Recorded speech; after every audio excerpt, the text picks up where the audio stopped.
back, so. Go ahead and call this meeting to order. First item is roll call. Alderman Arnold. Here. Alderman Bray. Here. Alderman Cleaver. Here. Alderman Knox. Here. Alderman Mills. Here. Alderman Skinner. Here. There is a quorum. Next item, the invocation led by the Valley Baptist Church, followed by pledge of allegiance from Alderman Bray.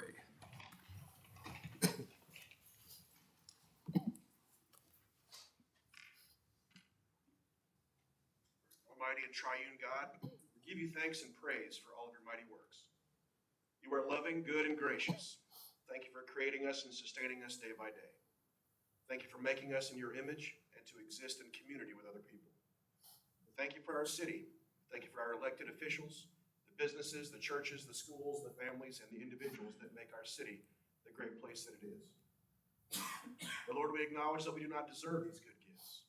We are not worthy of your favor, for we have sinned against you in thought, word, and deed.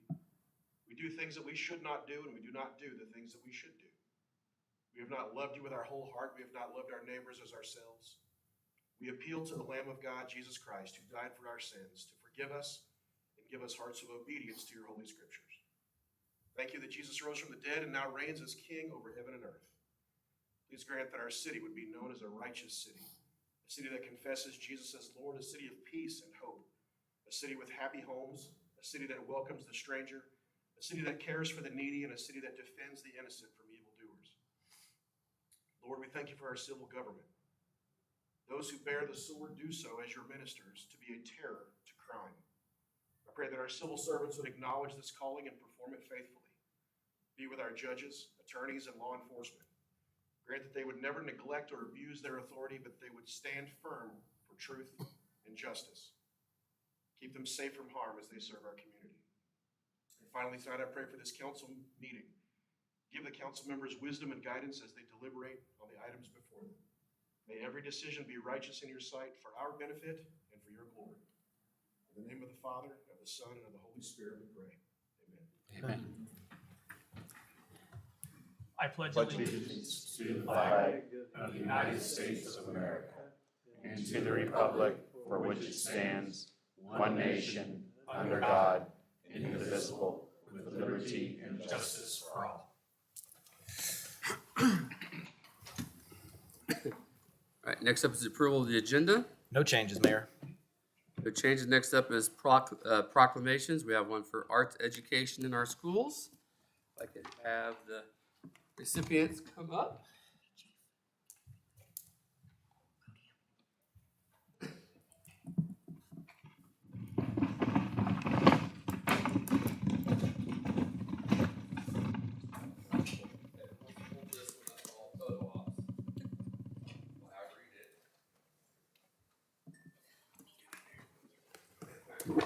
Whereas the month of March is nationally recognized as Theater in Our Schools Month, Music in Our Schools Month, and Visual Art in Our Schools Month.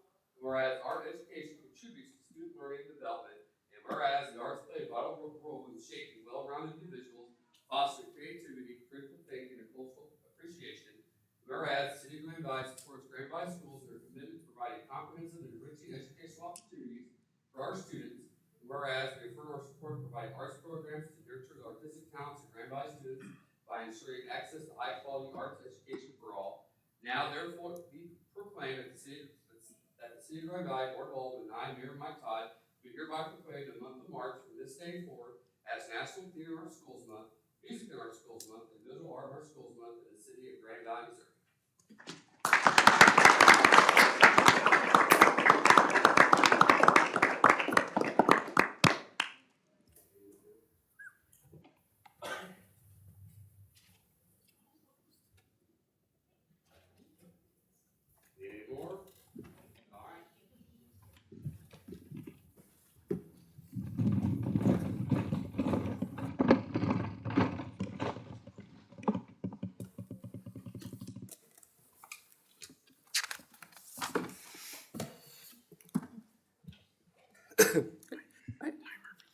All right, next up we have public comment.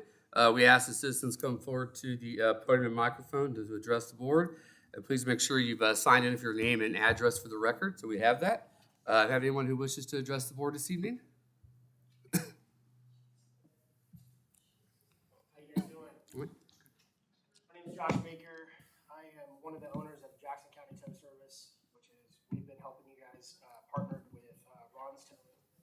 helping the city of Green Valley for the last year with all your tow needs, citizens, private, highways.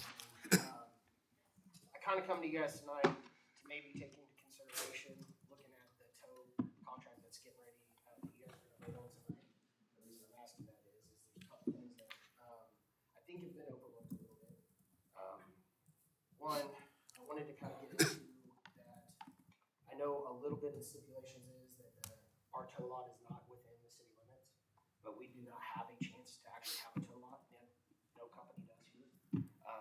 Ron's Tow had the contract. They actually had to amend the contract to get the contract to state that he could use our tow lot, which is less than 2 miles outside the city limits, because they would not give it under special use permit. So I know that was one thing that was looked at during this contract period. I feel like if that was one thing that was looked at dramatically, we need to kind of maybe have that option too. We would rent by two of my partners actually living within the city of Green Valley. My operations manager lives in the city of Green Valley. I love that opportunity to do a little bit more business in Green Valley. And another thing too, I don't know if you guys have ever asked how much we actually do for the city of Green Valley as for CJC. The 20th of this month, we have another meeting. We do those multiple times through the month. We donate cars, we donate time, get your the fire department ready for it. We donate to basically the high school. Anything that you guys have done that we provided. And if you look at subject line 1 and 2 of what the critical, what you guys were looking for in a tow company, we ace that. I mean, we're one of the biggest in the city. We're less than 2 miles out. We can handle the contract from top to bottom. The provider that you guys are looking at towards right now can only provide a small portion of that. They can't provide a heavy service. They can do up to a little bit bigger than a 1 ton. They're gonna have to call in somebody else that is not gonna be stipulated by the contract. They're not gonna go by the $75. Another thing that's on there too, it states that they beat us by, they bid it for 55, we bid it for 95. We're not always the highest, we're not always the cheapest. To have a fleet that has almost 100 plus vehicles that we can give a good response time multiple times. If you have 4 accidents going, we can provide a service that's gonna be quick. With that comes cost, just like your growing city is gonna be more expensive as you guys grow. So I know that, I'm hoping that it's just not cost based. We do over 20 principalities throughout the metro. We're not always the most expensive, we're not always the cheapest, but they understand they get great service with us, and that's what it's about. It's best for the people in the Green Valley. It's not $50 tow. And the problem with that is if we give you data over the last year, that $50 tow is actually a very small number. It's not, that's the most common tows, and it's the Wild West when it comes to that. So we can be doing that too. We can write a $1,700 bill. There's nothing in the contract that provokes that or provides any assurance to the people of Green Valley that's not going to happen. The contract only states is if law enforcement provides that, does the paperwork, that's when the $50 tows will go into effect. So what I'm asking you is maybe take a look at this a little bit more in depth and see if we can actually come to a different, even don't give it to us, but I don't think that maybe this might be the best provider for Green Valley. That's all I'm asking. So thank you for your time. Anyone else wish to address the board? Seeing none, and move on to consent agenda. Mr. Mayor, I move that we approve the consent agenda. Motion by Alderman Skinner to approve the consent agenda. Do I have a second? Second.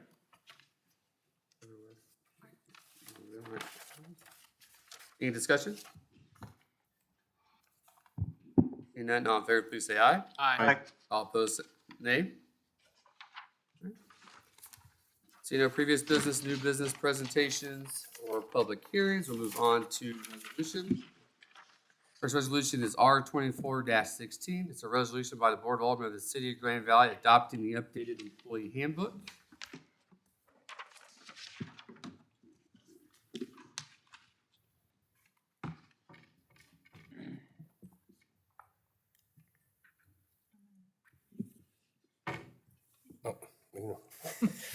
Mayor, I move that we approve resolution number R24-16. I have a motion by Alderman Cleaver to accept resolution R24-16. Do I have a second? Second. Alderman Skinner. All right, any discussion? Mayor, members of the board, our Human Resources Administrator, Cleela Holland, is here to give a presentation on what we're proposing for this year's updates to the employee handbook.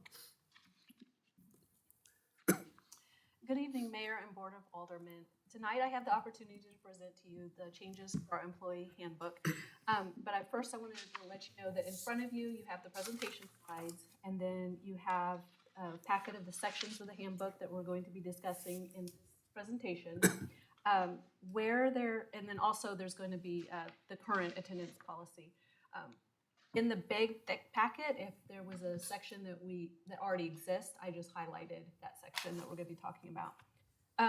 Throughout the presentation, I will pause on each major slide so you can have time to discuss. So you don't have to wait all the way to the end to remember your questions. So let's begin with the recent updates. You may recall, or if you weren't on the board previously, we bring any significant changes to the board for approval of the handbook. So 3.5 years ago, we did a comprehensive update of the employee handbook with legal, and that was updating the 2014. So in 2020, that was updated. And then at the end of December 21, we brought it back to you, just some minor updates and such in that handbook. This year's proposed updates are a culmination of a review by Human Resources, the department heads, and the Workplace Improvement Committee. And I'll explain more if you're not aware of what the Workplace Improvement Committee is in a later slide. As I begin, your support is invaluable as we strive to ensure that our policies align with the strategic plan, the needs of our employees, the trends that we are seeing in recruitment and retention of employees. You may wonder how we arrived at these proposed changes, so we'll take a look at that. Our journey is guided by a comprehensive process that includes a strategic plan and feedback that we received from the employee assessment meetings and the input of the Workplace Improvement Committee, and these insights that we gathered from national conferences and surveys. First, our strategic plan specifically addresses employee longevity as a focus. And from that, we took the time to sit down with all the employees and did employee assessment meetings 2 years ago. And these updates incorporate things that we heard in those meetings, such as hiring and retaining staff, longevity, employees feeling like they're cared about, that their input is considered, that the city prioritizes employee acknowledgement and recognition, and that the city is committed to a safe work environment. And as a side note, we recently completed those the biannual employee assessment meetings, and some of these same things that we're bringing to you tonight were brought up in those meetings. And just so you know, when we have that report completed, we'll present that to you later. From the employee assessment meetings a couple of years ago, the Workplace Improvement Committee was launched, and this committee was created to drive issues related to workplace culture. So it's made up of employees from each of the departments that bring issues to the table for the city to consider regarding employee satisfaction. In addition, both the city administrator and HR national conferences, these topics have been discussed. And we've also seen national surveys being conducted on the proposed topics, such as a recent survey done by NeoGov, which is a public sector HR software and management solutions organization. They surveyed the top trends in the public sector HR, and these trends that they found, top 3 of them were persistent staffing changes or shortages, increased employee engagement, and creative recruitment strategies. So now that we've covered the background, we'll begin discussing the proposed updates. The changes are sorted into 3 different areas: policies related to leave, benefits, and general policy updates. And as a reminder, I will pause at the end of each slide for discussion. The first proposed policy is a family care leave program. The aim is to relieve what researchers call the sandwich generation. Those are those aged between the ages of 35 and 55 who have the responsibility of caring for both their parents, or their kids, and their parents. Under this program, a full-time employee would be eligible for 4 weeks of paid leave for the care of their family members' serious health conditions. That being something like cancer or a heart attack or dementia, or of course a newborn baby or adoption. Paid family care leave addresses several significant issues.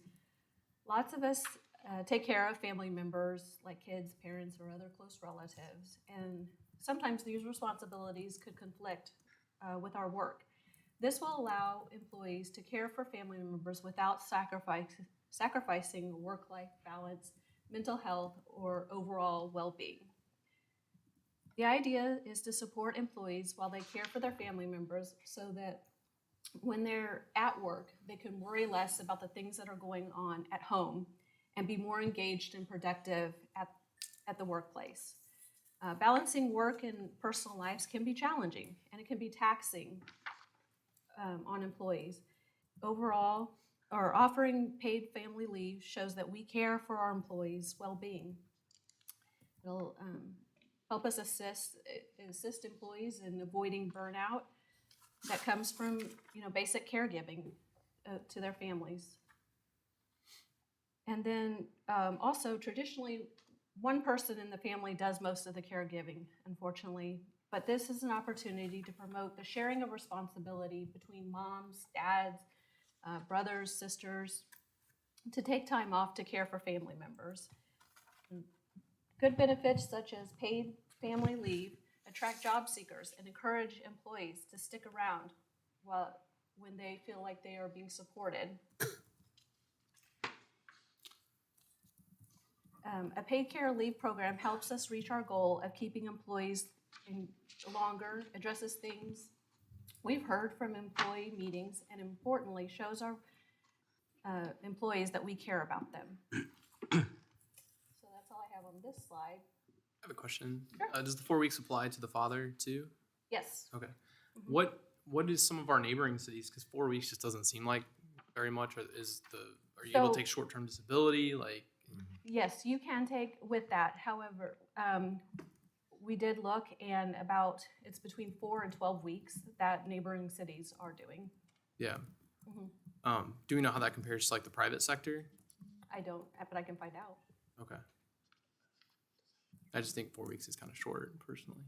Yeah, and as we go through a lot of this stuff with it being new too, obviously we wanted to, with it being new and trying to find what that right balance is, we tried to come to you with a number that we thought was reasonable to try. We have one of the conferences that she mentioned, I did go and attend, and it was a city in Illinois and a city in Wisconsin. And they had actually started at, I think it was 4 weeks, and then over time raised that up after they saw how that worked for everyone. But this was just kind of our attempt to put out there initially, being that it's something we don't offer at all right now. So like as of today, you're saying that if you have a baby, that there's no policy in place? Unless they have Just Accrued sick accrued leave. vacation? Yeah. Just have overall sick time and vacation, yeah. Okay. So obviously like FMLA is out there, which is a protection, but that doesn't give you time. We do have all employees, we do provide short-term disability for them at this point. Which would only work for the mom. Yeah. correct. And there is long-term disability, but that doesn't fit in with that, and that's something that the employee pays for on their own. And I might have missed it. Is this something that we've already adopted or adopting it? No, this is being proposed to you. Okay. Yep. Just make sure. It'll be Okay. Then what do we get, 12 weeks? Something in that neighborhood, from what I remember. I was thinking we got 12 weeks. So how do Yeah. you verify? Say somebody wants to take off all this time to care for a family member. Mhm. How do you verify? How do we verify? So we would have paperwork that they would have to present that we would give to them, and they would take to their physician, and that paperwork comes back. And my only thought on this is separating those two. So like separating the family member serious family condition, that seems like an FMLA type thing to me personally. and the birth of a child and bonding with your child, Uh-huh. that seems like a totally separate issue Okay. to me, especially today when we're trying to attract younger workers. Uh-huh. I'm sure I know it's something that I would look for, employer. And I just think 4 weeks it's nothing, that you've done. Okay, or something. so- I just think that's super short to me. Separate how, like, Offering. I think that you should have maybe 4 weeks if we want to do something for family members with serious family conditions. time for the, Birth or adoption of a newborn child, I mean, that like 12 weeks, I think that's like a minimum for me personally. I mean, I know if we look around, I mean, maybe Blue Springs isn't doing it, but why isn't Green Valley doing it? Yeah. That's a heck of a selling, when she's out there recruiting new cops or Public Works is looking for somebody and we're like, hey, we offer 12 weeks when you have a new kid. Like, I mean, I think that's a recruiting tactic for all the way across the city. I will stress, I warn you on that, because if you get 2 or 3 of them at the same time, it can really put you in a tailspin. Well, I think that it's more important for the family to bond with their kid than. I will say that we probably in the last 10 to 15 years, we've had 2 moms have babies, but we've actually had more dads that have had children than we have. Yeah, maybe 12 months for mom and 6 weeks for. I mean, that's how the company I work for does it. We have a separate. I mean, 12 weeks, not 12 months. Or 12 weeks. 12 months. I would be knew awesome. I knew what you meant. Thanks, big. Rick. Think about getting an application. I'll take 12 months. Sheila says no. What was that? My wife said no. She said no. She doesn't want you Yeah, home no for more 12 kids. months. Yeah. Yeah, I think my wife would say the same thing. Yeah.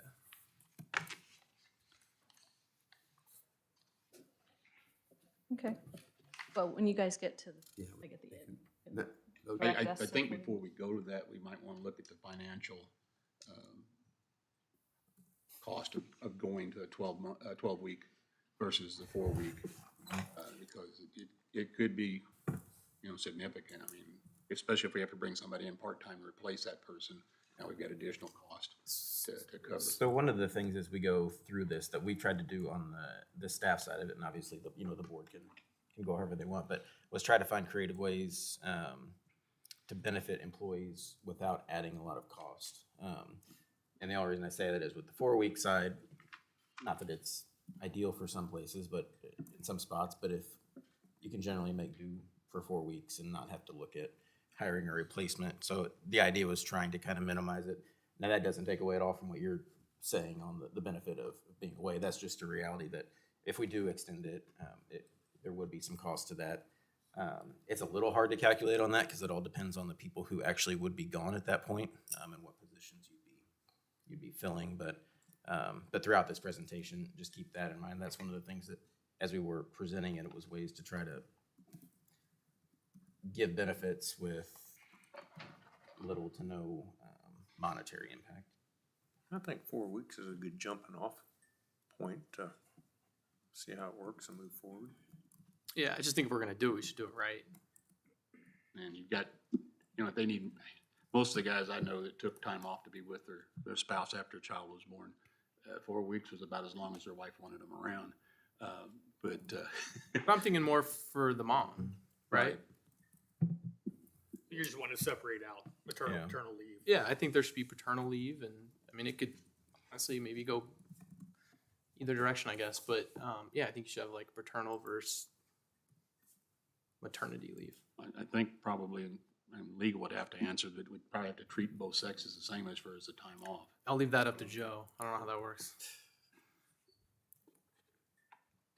I know our company doesn't have it that way, but So what I will say is that you generally get your employment advice from a different attorney than the city attorney. I was thinking the same thing myself, but I will defer to your employment counsel for the answer to that question. I have no idea. anything else on, before she goes on next? Okay, the second proposed policy is a vacation accrual for new full-time employees. With an increased emphasis on the recruitment strategies, the city may become more attractive for those with a longer tenure with their current employer. So we want to make it easier for someone to want to come to us and start fresh with us when they've been with their employer for so long. And our plan is to make their move smoother for those that have been loyal to their current employees by giving them up to 80 hours of vacation based on their years of service. In the past, we've had employees who have started with us that have already had vacations or weddings planned, and in the first few weeks or months with starting with us. And this would give a one time when they are hired, they would receive this vacation schedule, and then they would start to earn vacation like everyone else. And if we have a part-timer that goes full-time, we want to offer them up to 40 hours of vacation, depending on how long they've been with us. And this would just be when they switch from being part-time to full-time. And, we really believe that work-life balance is key, and to making sure that our employees feel valued and are dedicated when they are new to Green Valley and have been they've been with us for a while. And I would just say, speaking from my own experience, I don't know how many of you know that I started part-time, and I was here 3 years, and there wasn't a policy in place when I transitioned over, so this would be a nice added benefit, if my service had been recognized. This policy is just another way for Green Valley to show that we're committed to bringing the best talent that we can, even though we can't pay like the bigger salaries like other cities can, or the private sector. And this policy just shows that the city is dedicated to nurturing a professional culture that's bringing that professional culture here to our community. Questions on this one? So an external hired day one, granted 40 hours? Depending on how long that they were with their current employer. So if they were here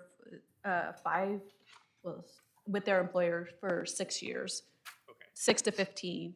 Yeah. they get 40. Yeah, so the idea, if you have a person that kind of looks like maybe it's been a job jumping kind of thing, that's not being rewarded, but if somebody's been there for a previous employer for a And length of then time. related to this, I think PTO is their carryover, or you lose it at the end of the year. No, it stays with them. The full amount, so Yes. you carry the full 40 to the next year if you don't. Yes. Mhm. Yep. So we have a rollover amount, so you're able to carry a year's worth of vacation time. So 1 to 5 years, you earn 8 hours of vacation a month. So you'd be able to bank, 96? Yeah. Sam, do math on the fly here, it's gonna go bad. And then 6 to 10, the amount that you can have banked goes up, but it's not a use it or lose it thing each year.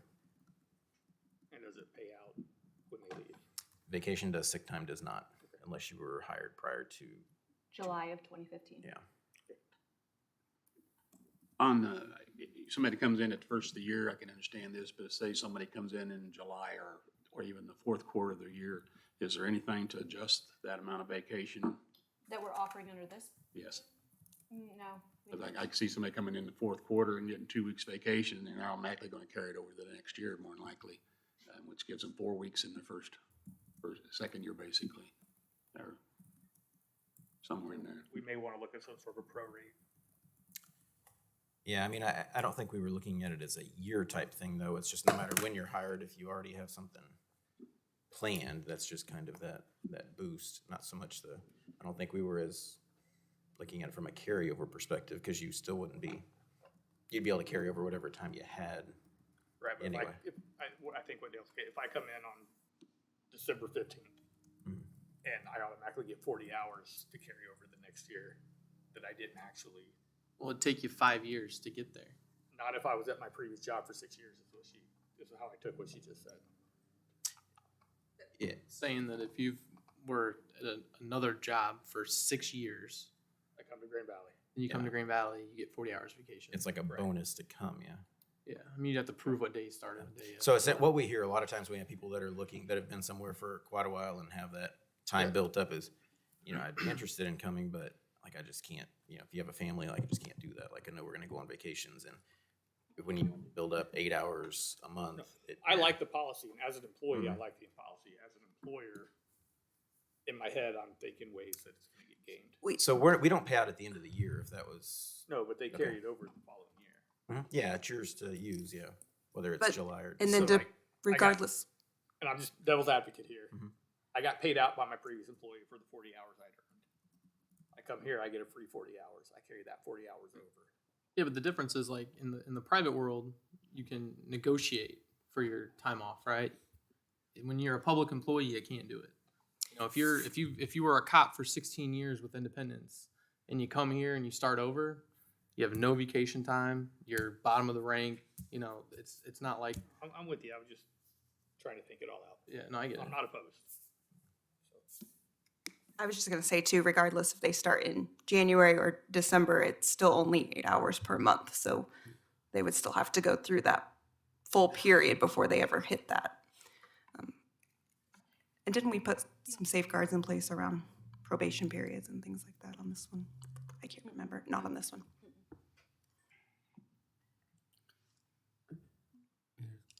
Discussion on this one? All right. Okay. So the third leave policy we're talking about tonight is holiday pay for certain part-time positions. And this was a recommendation brought forth from the Workplace Improvement Committee. And those positions are the building inspector, receptionist, cashier, and victim advocate. These positions are unique because they have a set weekly schedule and have a dedicated phone extension and city email. So right now, these employees don't get paid if a holiday falls on the day that they're supposed to work, or they have to end up working a different day. And so take, for example, the receptionist cashier. Because she works Monday through Friday, there's not a way for Stephen to offer her a way to make up that holiday. And in her instance, she would miss 12 holidays of pay a year. And again, speaking from personal experience, I would have appreciated something like this when I was working part-time 3 days a week. We also are looking at extending this holiday pay to seasonal roles such as park maintenance and public works. Shannon and Mark could attest to how difficult these positions can fill, and we believe this perk might make it more attractive for those who want to work in the summer. So, you know, from Memorial Day to, let's say, Labor Day, if they make it all the way, if they don't have to go back to school or something, they would get paid holiday pay for them. If it's Christmas and your normal employee who works Monday through Friday 8 to 5 would get an 8 hour. Is that what it is? If they work 8 hours, like the receptionist cashier, she only works 5 hours Monday through Friday. Other positions, the other two I mentioned, work like 8 hours or 7 hours. Yeah. What about for our workers for the city who work more than 8 hours? So like say a police officer who works 12-hour shifts. So this on is just, Christmas, does he get paid overtime for 8 of the 12 hours, or does he get paid 12 hours of? So I gets think we're the kind of police. crossing the lines there, because that's a contract. I'm just deal. asking a They'd have to question. negotiate that. Yeah, I'm just asking. I didn't know. Okay, so they get the police holiday work, which is 8 hours, but if they work it, they get their shift. So so the entire shifts. Yes. Okay. But this is, I hope you realize that this is just for part-time workers. No, I'm just trying to wrap it in my head. So Okay. like, and that would be the same for like if a public works employee got called out like on Christmas, they would get Yes. the entire time. Yes. Okay. Yeah, I don't have a problem with this. Yeah. So you're saying like on the seasonal maintenance, so July 4th, they would get paid for? Right. If they were scheduled to work like a Monday through Friday and that falls whenever it falls, whenever it falls. You're looking at possibly Memorial Day, Juneteenth, July 4th, and Labor Day. Yeah, I doubt we would. I mean, if they could stick around to Labor Day, that'd be great. But for sure, 3 of those holidays. So we have 13 holidays? Well, we have That are paid. 12 and a personal day. Oh, okay, I see the personal days. Yeah. Is it hard to hire seasonal workers during the summer? Oh, yeah. very much so. We were blessed to have 3 great public works guys this last summer, but park maintenance has struggled. They've gone several years without. Does it seem like people maybe work till July 4th and then I want the weekend off, so I just never come back? You know, we try to get seasonal employees on when it's the growing season, which is April. Well, more often than not, the people that we attract are your college age, sometimes high school kids who can't work until school's out, which is not till May. Sure. So more often than not, we're getting them late if we get them. And then, like you said, we're losing them middle of August, first part of September, when school gets back in session. And I think that what we found is that, you know, if we get some great part-time employees in, you know, that's an opportunity, again, for them to transition. I say part-time, seasonals, that maybe eventually they can circle back to us and become a full-time employee. So it's an added benefit. And we did have some of our seasonal guys come back this Christmas. And so, what was it? Well, he's not here, but 2 or 3 weeks, I think they spent with us. And it was just great to have, like, fully staffed. Yeah, I'm all for anything that helps with retaining employees. Anything else on this one? All right. The final leave policy to discuss is a tweak we're proposing on funeral leave. So currently, we provide up to 5 days of bereavement for immediate family members as listed. We've had some of our team members go through loss of a loved one who fits, their particular loved one fits in the proposed list. The update comes from a list provided by the Office of Personnel Management at the federal level. And this change is all about showing our team that we care about them and that we've got their backs no matter what their family situation looks like. We just want to extend, you know, support to the non-traditional family.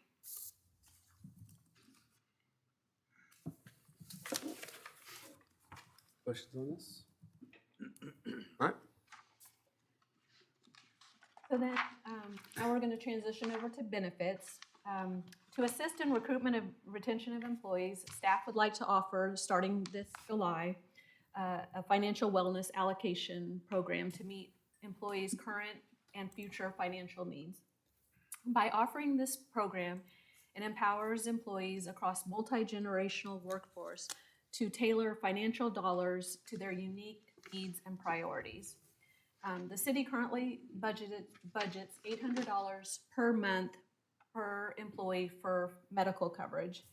So employees may select one between 2 plans. One plan is less expensive for the city, and so we put a $150 deposit into a health savings account for that employee. Under this program, the employee that chooses the less expensive plan may choose one of the following avenues to allocate $150 towards. That could be continue the health savings account or an account that pays daycare expenses, supplemental retirement account, or they can put these financial dollars towards paying off a student loan. We have a few employees that aren't eligible for the health savings account due to IRS regulation. And so they will no longer lose a benefit, but they can now select one of those other 3 options. This program is designed to be flexible to cater to the needs of our employees across all the different ages of life, stages of life. It's a creative approach in recruitment and retention and is beneficial for those with fewer medical needs, but could benefit with financial assistance with their daycare, retirement, or educational needs. I will note, however, that this $150 allocation applies to employee-only coverage and not spouse and family coverage. Do we have any questions, discussion on that? All right. So the other benefit update that we're proposing is bilingual pay.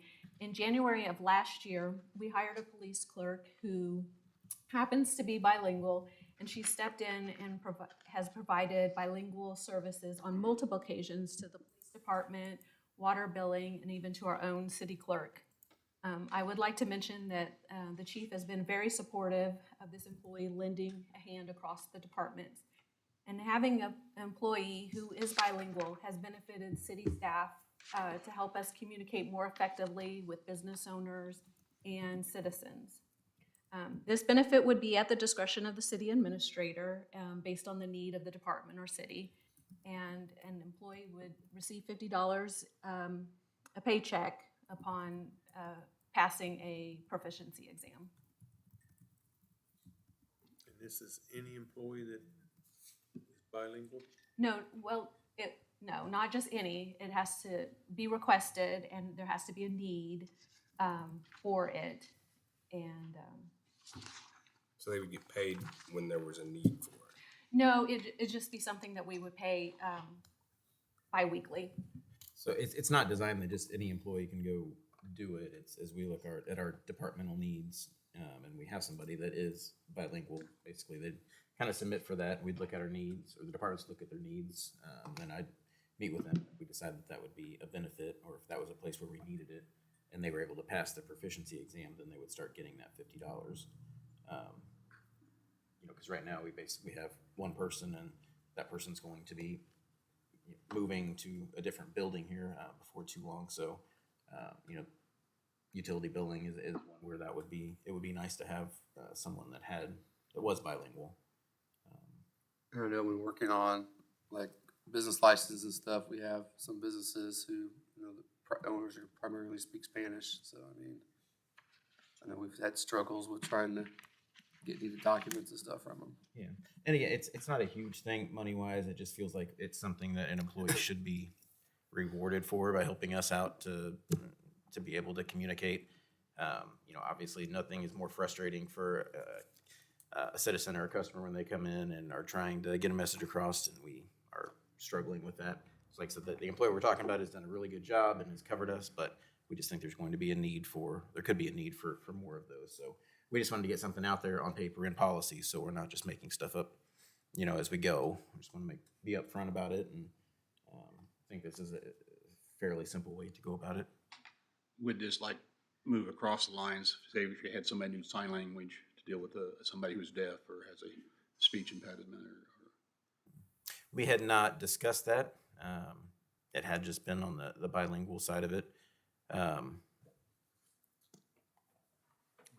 suppose it would be whatever. Sign language, yeah. Huh? Yeah, I think it would, technically, that's another language, so we didn't get specific to say what. It's just whatever we thought would be a need, yeah. And that was kind of one of my questions, because, I know Spanish is going to be one of the, the priority ones there, but, someone comes in and he has a degree in German language and speaks German, how do we determine whether it's something we might need? have that. Well, there's a whole list of different languages out there. That would be up to what you're discussing to figure out if we needed that. Yep. So it was supposed to be, somewhat open-ended. We just wanted to say, if we determine that this is a need, this is what the benefit would be to an I know our employee. high school even includes sign language as a choice for language. You don't want Spanish or whatever, you can take sign language. As long as sign language is included, I like that. Yeah, the policy's not Spanish specific. That's just the example that we have right now. But Anything else on that one? Almost done. So we'll wrap up with a few policy updates, starting with the policies related to marijuana. In November of 2018, voters in Missouri passed the legalization of medical marijuana. And in November 22, Missouri voters passed the recreational use. And as you know, marijuana is still illegal at the federal level. The city just wants to put it in the handbook that to some degree it's already there, but we just want to make sure it's clear that employees, that we have the right to prohibit the use of possession and sale of marijuana by employees on the city property.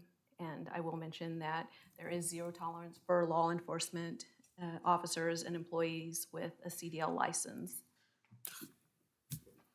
Is that, do you used to drug test upon hiring, Yes, we do. and is marijuana part of that policy? Yes, it is. So, Mhm. Are we doing randoms? We do. Okay.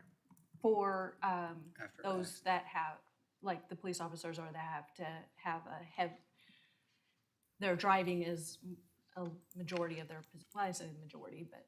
Right, I understand. Okay, was there anything else okay. We're making some clarifications to our excessive absentee and unexcused absent policy because we've noticed there's been some attendance issues creeping up. The current policy doesn't define what excessive absenteeism, so it will now be defined as 3 unexcused absences in a 3-month period. And an unexcused absence basically means that an employee, if an employee should take off of their regular scheduled shift without notifying their supervisor, or if they don't have any leave to cover that, that would be considered an unexcused absences. And then finally, we are suggesting a policy to outline when and how the city offices might close or have a late start. For instance, back in January, the city administrator, in talking to the mayor, decided to have the city start 2 hours later due to weather conditions. And this just helped employees feel more comfortable dealing with the weather conditions and road conditions at the time. And we've only had a few that this has occurred, but we just want to have a policy in place so the employees know if a situation arises, how this will be handled.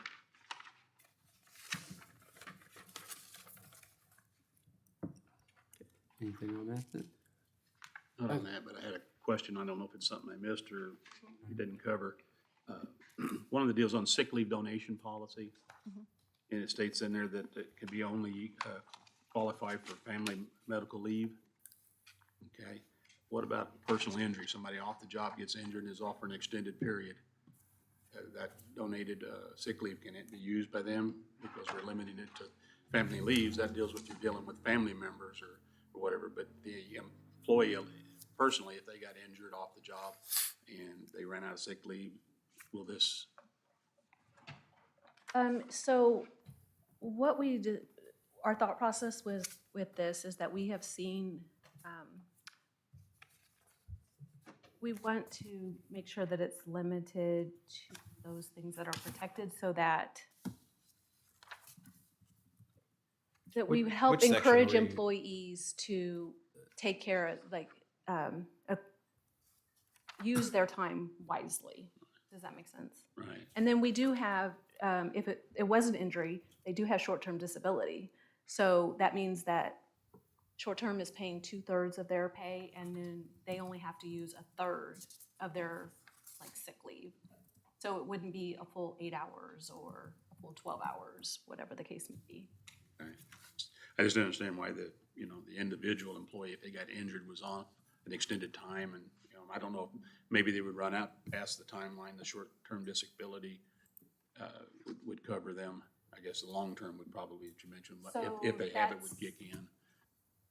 Just kind of seems like we were leaving the employee themselves out while we were still covering the family and family leaves, which would actually give to the employee, but not in the same situation. So I think maybe that was I was trying to, what page is that on? Because I think that might just be, it was supposed to be, it needed to be FMLA. something that was covered in either FMLA or the Family Leave Care Act. Like it wasn't just for you, for whatever reason, decide we're going to be off. But if it was something that was eligible to be covered under one of those things, then we would allow. Sick leave donations 10.4, but I don't know if you have that in front of you. Employees must be on approved FMLA leave.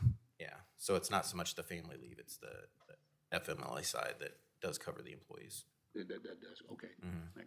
Okay. Sorry. Just didn't want, No, and so that's what I don't know. That's what I was trying to see what you were looking at to see if it was a misprint in there or what we. No, it's just what it's stated here and what you sent out in the paperwork to us. Was it the memo? It could have been in the memo. Sick leave donation policy has been modified to limit the use to those who qualify for family leave.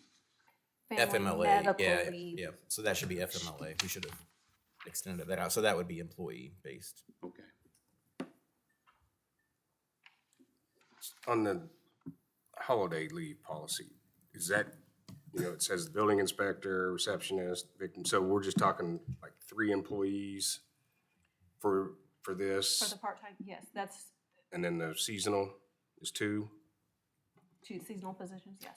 Okay. 2 seasonal positions. We generally have 2 for parks and 2 to 3 for public works. So actual individuals, Yeah. probably 5, I think. I'm just kind of curious, what is the cost that would add if we adopt this? So How many it would people are be gonna be 13 5,900. days and, I'm sorry?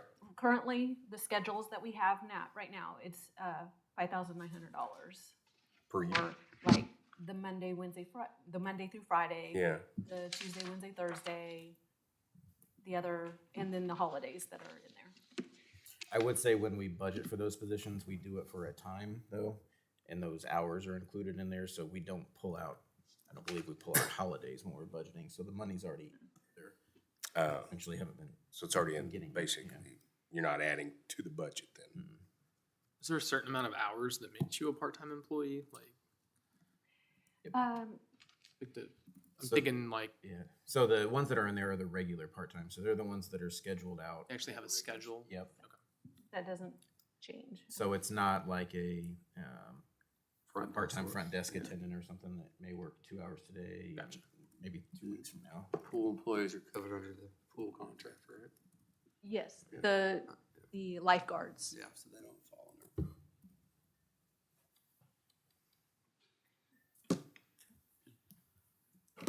So if we're, Yeah, well, so, oh, hold on. Oh, Okay. I'm sorry. Go ahead. oh, you wanted to. I just had Okay. a conclusion slide. Okay, That's okay. so, so the motion in a second would be on what was discussed. That's what the change of policy would be. If there is something that you're wanting to change based on what we talked about, we would need a motion to amend. In a second, we'd have to vote on that. So was there any changes to what we talked about that you want to make before we vote on the resolution? For me, the only thing is the maternity leave and paternity leave.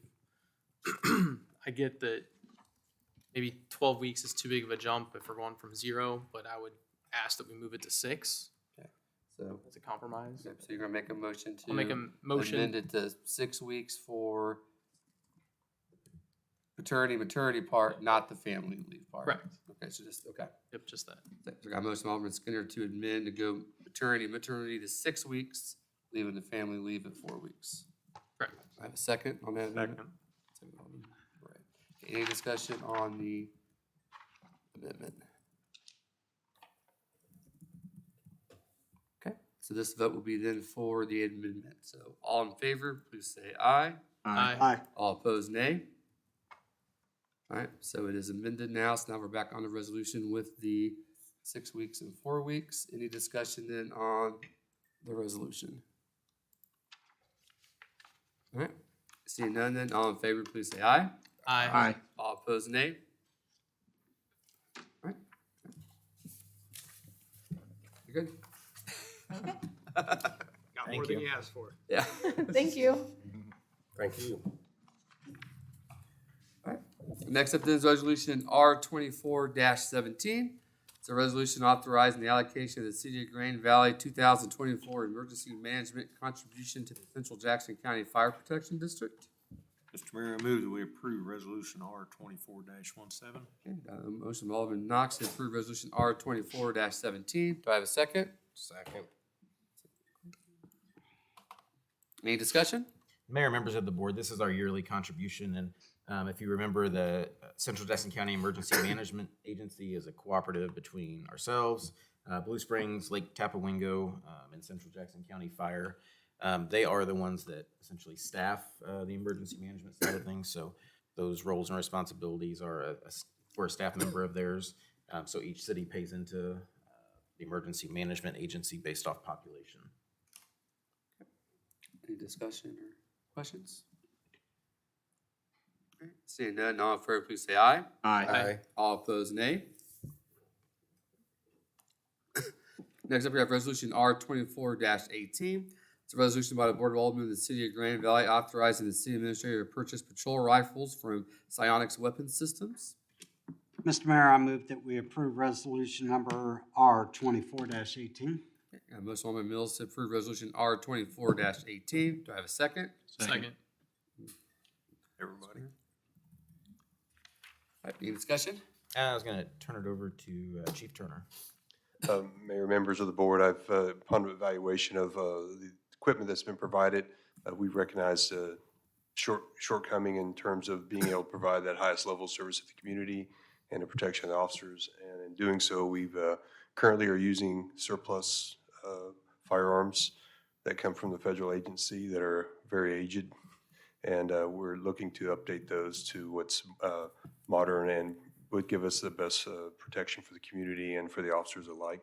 So we would, we've gone out, put this out for, we went and got the bids. We've got additional quotes, and this was the best option that we had found. And there are other local agencies using the same company, they're reputable, and they're across the country. They supply a lot of high level, high quality service to the law enforcement community. Any questions? Are we talking about like AR-15 type rifles? Yes, sir. Shotguns too, or just the? I'm sorry. Shotguns also? No, this is a rifle Just only. rifles. And then does that include optics and additional package? Yeah, that's correct. It's a turnkey quote, so it would be fully equipped. They would supply the firearm and all the accessories, and it would, so when it arrived here, it would be fully equipped and wouldn't require any assembly other than just obviously the assurance of sighting and security of those items. I saw it was for 16. Yes, How many officers do we currently have? 25. Okay. So is it just for patrol then? One of the, this is kind of getting the weeds, and I'll try not to get too deep, but what you find is when you share that type of firearm, there are different sightings and requirements to assure the highest accuracy and being comfortable and to know the nomenclature of all that firearm. So assigning it to the actual officer allows us to have a surety that they are cared for and inspected and accountable for that item. So the concept is those would be assigned to the individuals that are doing the frontline work so that we would give them the best equipment available, and it's assigned just like a handgun, pretty much. Yeah. So what about the other 9 officers? So we would have some be detectives. We were part of that, command staff, and those that may not be deploying every day in a 911 frontline service, but that's where some of the difference our numbers are. Okay. Thanks. Any additional questions? All right, seeing none, all in favor, please say aye. Aye. All opposed, nay. All right. Next up is Resolution R 24-19, a resolution by the Board of Aldermen of the City of Grand Valley establishing the need to amend the 2024 budget to allocate funding from park reserve funds for the design and engineering of Southwest Eagles Parkway Trail. Mr. Mayor, I move that we approve resolution number R 24-19. Motion by Alderman Skinner to approve Resolution R 24-19. Do I have a second? Second. Arnold. Any discussion? Mayor, members of the board, I was going to turn it over to Mr. Davies. Mayor and board, so this project is a project that we budgeted for in 2024. It's part of our capital improvements plan as well as our Trails Master Plan. When we budgeted, we did budget $55,000 for the design and engineering. We have since brought on a new on-call engineering firm, and in utilizing them, the cost for these services is $78,225. So this budget amendment addresses that, and we do have this funding available in park reserves for this recreational trail. Any discussion? At the park board, I discussed there were other available funds rather than pulling from the park reserves. We had the money that we slotted toward the bridge for having Grain Valley placed on the side rails that didn't get done. And rather than pulling from reserves, I know this money, that money's gonna need to be used in a timeline sometime before long. And I would rather see that we pull from that and use part of that unused money there and reallocate it toward this purpose here. So Mr. Davies did talk to me about that. So our line of thinking with this was the funding for this mainly comes from the park trails sales tax for trails. So we felt it best, since that is 100% a trail item, to go forward with that. We will be, as we've talked about, putting together kind of a more comprehensive list, because we do have the ARPA money that has to be obligated by the end of the year, that we do anticipate including some other parks related projects in there that don't have those same limitations on where the funding can be spent. With those reserve dollars, it is essentially earmarked for trail projects. So that's why we decided to go forward with that, knowing that later on in the year here, we'll be looking at putting together a kind of a funding plan or project list for the board to look at that will cover more parks projects, that we do have more flexibility on how that can be used. Okay. I just felt like it'd be a bit better than pulling from reserves, because we, depending on what we do decide to use it on later, it's one thing versus another. And one thing with the sales tax that comes from parks and most of the trails projects, what you do find with that is we do end up having to pull from reserves, because that fund builds over time. It's not generally enough at any one point to be able to go and fund an entire project. So, I know for the first quite a few years that the tax was in existence, it was great to say you had it, but at that point we didn't even have enough retail to really be able to do any projects. So generally, anytime we do a trail project, it is something that's going to be coming out of reserves. It's not something that's just in a year, our yearly reserves or yearly revenues are going to cover. So it does end up involving a decent amount of budget amendments to pull from reserves. Okay. Questions or discussion? All right, I see no more. All in favor, please say aye. Aye. All opposed, nay. Next up, resolution R 24-20, a resolution by the Board of Aldermen of the City of Grand Valley authorizing the city administrator to execute task order 2023-6 with Crawford, Murphy, and Tilly Incorporated for design and engineering of the Southwest Eagles Parkway Trail, subject to all provisions included in the on-call professional engineering services agreement. Mayor, I move that we approve resolution 24-20. Motion by Arnold to approve resolution R 24-20. Do I have a second? Second. Skinner. Any discussion? This is just the actual agreement that we just talked about for that project. Questions or discussion? Seeing none, all in favor, please say aye. Aye. All opposed, nay. Next up, resolution R 24-21, a resolution by the Board of Aldermen of the City of Grand Valley authorizing the city administrator to sign a tow agreement with Hooker's Tow LLC. Mr. Mayor, I move that we approve resolution R 24-21. I motion Alderman Bray to approve resolution R 24-21. Do I have a second? Second. Alderman Skinner. Any discussion? Mayor, members of the board, I'm going to turn it over to Chief Turner. Thank you. Mayor, members of the board, in accordance with past practice as a city is going to contract for police tow services. In accordance with that, during the week of January 29th, we posted this for bid. We had 3 companies submit bids. Those bids were due the week of February 15th. All of them met that requirement. They were then evaluated and scored. Upon that process that was outlined in that bid process, RFP, we were able to determine the best according to that criteria was Hooker's Tow. And in doing so, that was written, that request was sent over to the city administrator in form of a memo outlining the findings, and then submitted for your consideration and determining that final contract agreement.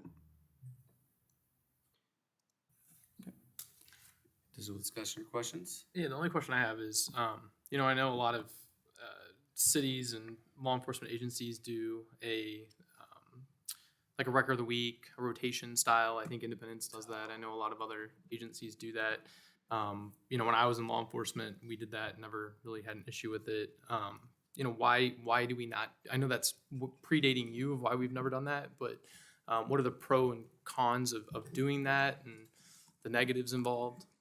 Yeah, good question. So during my previous employment, before the city took it over, I managed 7 tow companies in regards of managing those contracts and those working agreements. One of the difficulties, I like the concept. The difficulty we have here is making sure we work with an outside dispatch center. And so that'd be a question I have to take to them, because they would have to keep our rotation list where we're creating additional work for dispatch to make sure that it's keeping fresh and current and making sure that's rotating through, where here it's a one-stop shop. We make the call, they make the call, and we move on, versus them making sure that we're not working outside of an agreement of rotation. But again, it's something that could be entertained, and I'm not opposed to that. Yeah. I mean, my thought is, you know, shift supervisor at the beginning of the week could just, you know, the officers could even just call out who the record of the week is. That way everybody gets a chance. On pricing on that, I mean, it sounds like you handled it Independence. Was there, like, the city put out a price, and if you wanted to be a part of the record of the week or the rotation, you had to tow for that price? Is that how that worked? Yeah, there was an agreement that this would be standard. This was dating myself back a little bit, so that process has changed significantly once the city took it over. So for us, that's the way it was dealt with there. Here, this was just put out as a blank slate. You tell us what that cost would be. Okay. I've got several questions here, so bear with me. The first, I've wondered about this in the past. Why do we only allow one special use permit? We don't. I don't think we do. That's not a. And that's what we heard. Yeah, so I'm not sure where that actually started. That was never actually in a permit. I was told the same thing when I started here, and that's, I guess if you say something enough times, it just becomes the way it is, because we were told the same thing. The permit never said that. The one that was held was by Custom Cruisers, so it was up on Jefferson. When they sold, the person that took over that collision side wanted nothing to do with that. So we did amend the contract with Ron's at that point. They came to an agreement, I believe, with Jackson County Tow, because it was fairly close. And the board had, in the past, wanted the tow lot to be local, just so you don't have a citizen have to go outside the city to get their car in the event something happens. But that was the only one that we had. We can't actually say, like, there's just one. It's a conditional use process or permit process is in the code, and there are restrictions on it, and you go through a public hearing process. After we awarded the agreement, 2 years ago probably, Hooker's Tow did buy a lot and go through that process for a conditional use permit that was approved by P&Z and the board. I don't know the dates off the top of my head on that, but they did that, kind of my understanding, I'm assuming, in hopes that they would be able to utilize that when the next contract did come out. But there's nothing in code or anywhere else that says you can only have one tow lot. Obviously, we're not a very big city, and we're only 6.5 square miles, so there's not a whole lot of spots for that kind of thing. But there is no limit on the number. I was just wondering about that. Second question, I have a storage time. The first 24 hours is. What's the question? How's the storage time working? Yeah, so it'd be, as my understanding is 24 hours from the tow that's starting that next day. That would be the trigger that. So if it's towed in at 11 p.m., when it rolls over midnight, they're not getting charged. Well, it came in on the 5th, and you're picking it up on the 6th, so you owe me 1 day of storage. Well, yeah, I don't know if this contract outlines that specifically, but that's my understanding is in a working agreement that's what it'd be. It's like when it's reached that 24-hour limit, it's a new day and it's been stored for a day. And does that answer your question? Yeah, but I'm not comfortable with it. If you tow somebody's car at 11 PM and you're supposed to get 24 hours storage, pick it up, and they pick it up at 8 o'clock the next morning, they're getting nailed for a day's storage. It ought to be clock to clock. That's how we were in Independent. You know, I spent over 20 years in the tow business, and that's one of the things that they really watched on us up there was if you brought it in at 11:15, you didn't charge storage until 11:15 the next night. None of this creative ticket writing that I picked it up at 11:58, and at 8 AM I'm charging you for 24-hour storage. So that's always kind of been a stickler. So I'm just wondering how we were doing on the 24-hour clock or. Yeah, that's why we're kind of bringing it to recommendation to the board. If there are things that you want to address, be open to those recommendations, and that's why we're here to understand those things. Yeah, if we're saying 1 day storage, then it ought to be 24 hours, not, you know. Yeah. So that's something I think that. Yeah, I mean, I would say too, if that's something that you want to be clearly outlined in there, that's something that we can make sure is in there and Yeah, like I clearly say, outlined where there's no question about it. creative ticket writing. The next thing is, and I had all these written down before the gentleman walked up here, believe it or not. If we order a heavy, if an officer orders a heavy,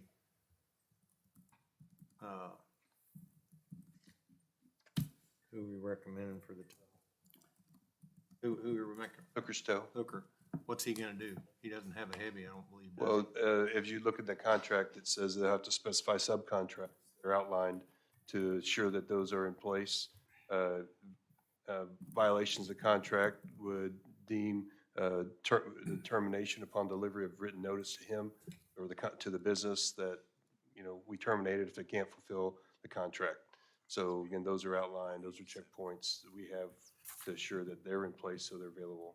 Well, if he calls in another tow company, seems how he's bid the price for the heavy or for the standard tow, how are we guaranteeing that the subcontractor is meeting that price? We only contract with the contractor. He wants to make agreements outside of himself. He would be between him and that contractor, but the billing is gonna remain the same on our end because we're dealing with him in billing, or whoever he's managing that with, if it's a police tow. Okay, and you just hit on the next one. Police ordered / private. On this contract is a non-preference tow.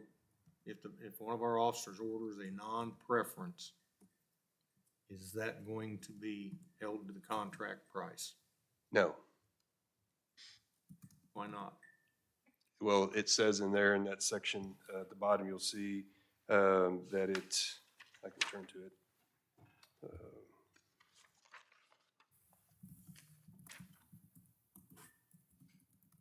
It outlines that, it's on the top of page, section 3, like A and B and C. You'll find in that section where it's related to non-preference tows, vehicles towed at owner's request, when the request is transmitted through the police with no preference indicated. The towing contract agreement schedule shall not apply to these requests. This category shall include service calls for any type when the citizen has requested a particular company to be contracted or they have made their own arrangements. So we could refer them to anybody they want if we're calling them again, this is why it's being presented to the board. If there's changes in here, this is our opportunity. I'm open to that. It's a recommendation. That's why I'm asking, because Make it, somebody's in an automobile accident and the officer walks up and says, hey, car's gotta be towed. Who do you wanna tow it? And they say, well, I don't know. All right, I'll order you a tow. If our officer orders that tow, that should be considered that should stick with the tow contract price. Because otherwise it's free game when they roll up it's non-profit or non-preference, well, I'm gonna charge you $300 for this tow. If our officer is ordering a tow, then it should stay as a police-priced tow. Yeah, Chief, is it saying under the contract, the only way this agreement or the contract comes into play is if the officer fills out a tow sheet? In short, yeah, that's the safest safeguard, I would say, that we would implement to that. A lot of times they're not filling out the tow sheet because of that situation. Exactly. Which leaves our citizen hung out to pay some of these outrageous tow bills. Yeah, if you want to make a recommendation to make an amendment to it, I'm open to that. That's why we're kind of bringing it over. If the things we want to, this is our opportunity. I wrote down the 24-hour notice. Yeah, to and ensure we Chief, capture on that. was this any different than it was before? No. So I think that was part of it, was we rebid the same thing that we had before. I don't know if you know if that had been an issue in the past. It's not something that had been brought to. Well, in the year I've been here, a year and a couple of weeks, it has not been, no issue has been brought forward in regards to that. Again, it was kind of a plug and play. This had been worked for the city in the past as past practice of service to the community, and if it hasn't been broken, don't fix it.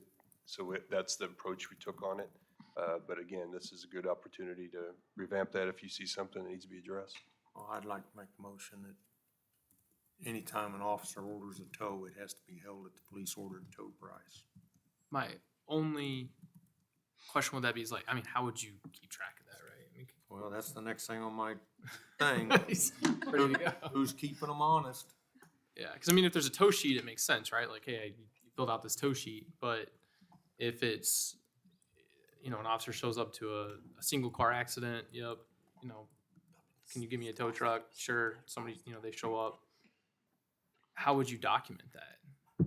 Well, I mean, other than a report's taken, you put that in there. The only other thing you could do, I guess, if like in CAD, you could type in like, I requested the tow. I mean, there's really no other way that you could. How would you document that? Well, that's why you make it that anytime we order a tow, it goes under the police contract price. If that officer picks up the mic and says, send me a tow to this location, it's police ordered. And what I'm hearing said is you're looking for an audit, because that's what it would take. You'd have to audit because once we turn over to private, we're not touching that anymore. Which in years past, I don't know how it is now, Blue Springs walked in every month and audited our tow tickets to keep it honest. And it's to protect the citizen, it's to protect the taxpayer. It's a little more cumbersome and a little more labor intensive for the department, but we should be looking out for our citizens. One thing I would throw out is obviously changes can be made, but we did put this RFP out with all of these parameters in place. So anybody that bid on this at that time would have been bidding on these conditions. So anything that we're changing now To go back out. essentially would be changing what we asked them to bid on. I just think that's the right thing to do to protect the citizen, protect the taxpayer. I agree, and I'd second your motion. Yeah, my only thing is that's great. How do we keep track of it? I'm all for what you're saying. It's like, how do we? I mean, I don't want to make the officer fill out a tow sheet every single time. I mean, the company who is the company here. Is Hooker's coming here? Yes. I think somebody's Hooker's, yeah. Do you want to step forward and tell us how you see doing that, or are you cool with that, Mr. Mayor? Yeah, that's fine. So, Hello, my name's Andrew Langer. I'm the owner of Hooker's Towing. Only, like I said, I'm just going back to how the contract was bid, and it shows, the prices. I'm all good with whatever prices. I do tow for City of Independence, have for many years, and they have straight prices, and that's what we charge. If it's arrest, accident, same price. Your extra equipment, it's all the same price. Are you on a rotation with them? I'm on rotation with Independence, yes, I am. How many weeks do you get that rotation? We're on a rotation. I think there's 10 companies on there. So every And- 10 weeks you have the. Yeah, and I'm actually on light duty and heavy duty rotation there. Do you have like a response time? You have to 30 minutes to respond. And they call me, like I said, you just kind of wait and list, and They kind of just check the list you, they call, and if you're up, you respond, and you got 30 minutes to get there. Did this RFP cover response time for our tows? Correct, yes, Is same. it 30 minutes or Same. something like that? Like 30 minutes? Or, Yes, same. Thanks, Chief. Yeah. 30 minutes is pretty normal if you ask me for response time for an accident, 30 minutes or less. If a officer requests a tow, but you show up and you're not given a tow sheet, how do you charge it based off this? How do you charge You that? charge it off your own rates, kind of what the contract states. If it's a non-preference tow, I mean, you're gonna. Well, it's not non-preference because you It- just said, send me a record, and they sent. Yeah, if so, it's either it's gonna be a police tow, that's probably like arrest or DUI or something like that, then that's gonna be the price of that. Then a non-preference tow, so if they don't really care, or, you know, at the end of the day, if there's only one company, they're only gonna order one company. Yeah. So then the prices could be, honestly, whatever you want, but they definitely gotta be reasonable to what today's prices are. Of course, the police tows are cheaper. I mean, you price it, I mean, we're local here in Grain Valley. My lot's here. I live in Grain Valley. I mean, I could tow for a lower rate on a police tow. I could tow for a lower rate, period, because I'm local business. What do you think the percent is of times you tow for a law enforcement agency that you have a contract with that you're given a tow sheet? Independence, probably 75-80% of the time, to be honest with you. Okay. I mean, we tow, like I said, we tow a lot of stolen vehicles, bunch of no driver's license. I mean, I'd say probably 75-80% out of Independence is a police tow with paperwork. You guys, not sure, I've never towed, to be completely honest with you out here, so not sure what the percentage of any of that would be. Sure. What's your base charge on show up on a non-preference accident? We charge usually $200. We try to stick our accidents, like a non-preference, $200 an accident, but of course, you get there, somebody lives 3 blocks on the road, hey, this guy's got $60, you're gonna tow the car to their house, so there's no issues and be done with it. Kind of, it's case by case. You get there, and if there's an accident, yeah, you're gonna charge accident rates, and you're gonna work with people the less fees you can. And that's, kind of what we do. There's several calls we do for Independence. We get there, people's got no money, what do? You're there, you gotta tow the vehicle. Oh, sure, yeah. So, I mean, you've got to take care of the customer. I mean, like I said, that's Independence. They order us a non-preference tow. It's $200 if it goes 1 block, 1 mile, or anywhere in Independence. So 9 times out of 10, if they ain't got no money, of course that's our rotation call. So there's 10 companies.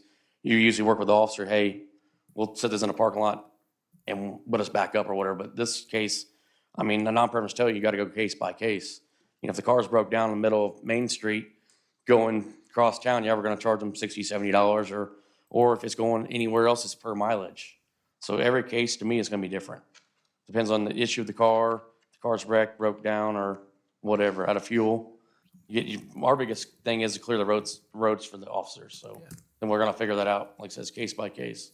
Would it be very disadvantageous for you if you were given a tow sheet every single time law enforcement was on scene and a tow was requested? So if that number from 75 to 85% was 100%, would that make you rethink like an RFP like this? No, I mean, like I said, it's still, at the end of the day, it's up to the customer, where they want to tow the car to, or say, hey, the police are going to tow, it's got to go to our lot. The paperwork with that, usually if it's got paperwork, it's usually a police tow, so it's going to go back to our lot. Mm-hmm. It's usually not going to go to people's house or a body shop or a repair shop. To me, a piece of paper is going to go to your impound lot. Sure. So usually those types of people ain't there, so then that's what the prices are. No, I appreciate you answering the question. But to answer your question, I do have a big truck. I can haul big truck stuff too. And we're on the IPD heavy duty list also, and our truck's approved for that. You've got a heavy? Yeah. And like I said, IPD, when I got on there, we were light duty and also heavy. They have to inspect our equipment, and it all passed, and we're on the heavy rotation. And I want to say Independence has 3 companies on our heavy rotation, and I'm one of them. Awesome. Thank you. Okay. Thank you. So, I want to clarify, you made a motion. Are we? If a police officer orders the tow, it goes under contract price. And you just heard him right there. I think he did it at $50, but if he shows up on an accident, it's $200.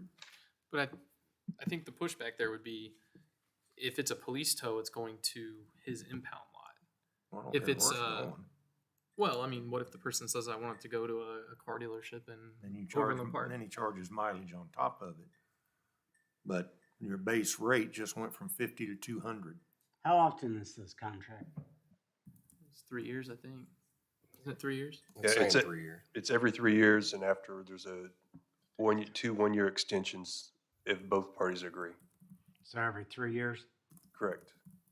So I'm looking at this board, and there's a lot of us that was here 3 years ago, and we didn't have this issue with the company that's had it forever and ever. I'm confused. Well, this is their first year bidding on it, right? Are you talking about the The terms? previous, The current Oh, company. previous, we've never questioned any of that in the past. And two people here have said they just copy pasted on what's not broke. So I'm trying to figure out why it's concerned today. Probably one of those that slipped through the cracks. I didn't pick up on it. But you passed it. It might be. So my question is, if we make a motion to start changing things within the contract, does that affect the bid? Needs to go back out for That's bids the then? exact thing I wanted to That's what I was comment going. on. So just to maybe put a finer point on what Mr. Murphy said, I think a lot of people commonly get this part wrong. A bid is not, when you accept a bid, you're not signing a contract. It isn't necessarily to the exact terms of the bid. When you accept a bid, what you're doing is you're inviting a particular party to contract with you. Otherwise, we wouldn't be doing tonight what we're doing, right? Approving a contract, it would already be done. So you do have some leeway to clarify and to negotiate the terms of the contract on a bid. Now, there's a line, it's a gray line, it's not black or white, that you cross over from, being nominal changes to something that's substantial. Haven't heard anything here tonight that I felt like was substantially changing the contract. It just simply is putting a finer point on some of the terms. So my recommendation to you would be, at this point, I haven't heard anything that would cause you to rebid, but you can have a cumulative effect. If you have a lot of those things, maybe you take a look at that, or if you have something that ends up popping up that is highly substantial, that you could make a change to that. Joe, would moving it from 3 years to like a year contract, would that be pretty substantial? That would be a pretty significant change. So if we approve 24-21 tonight, we can negotiate with Hooker on some of these. You can clarify terms somewhat, yes, and that is a And negotiation If he process. disagrees, we start back over. Yeah, if they decide not to contract, I don't believe we have any sort of a No bid reason to bond on amend this, correct? anything on this resolution tonight then, because we could just deal with Hooker. If we approve it now, it's as it's written, and it would be difficult to. No, if we To approve this negotiate. resolution tonight, we can clarify issues with the tow operator. What I would recommend is, if you're not comfortable with the terms as they were presented to the board this evening, that you make some sort of a motion to request staff to get clarification on those points and bring it back for approval at the next meeting. So a motion to. Be a motion to postpone consideration until the next regular meeting. I'll make a motion that we postpone this to the next meeting. I think we can do another motion until we clear the current motion on the floor. Yeah, so we need to vote now on the original, so. Withdraw. Because you made a motion and Arnold seconded it, right? Okay. So that motion then was to clarify the non-preference. Non-preference as a Okay. contract Which price. we can do by making a motion to postpone, so.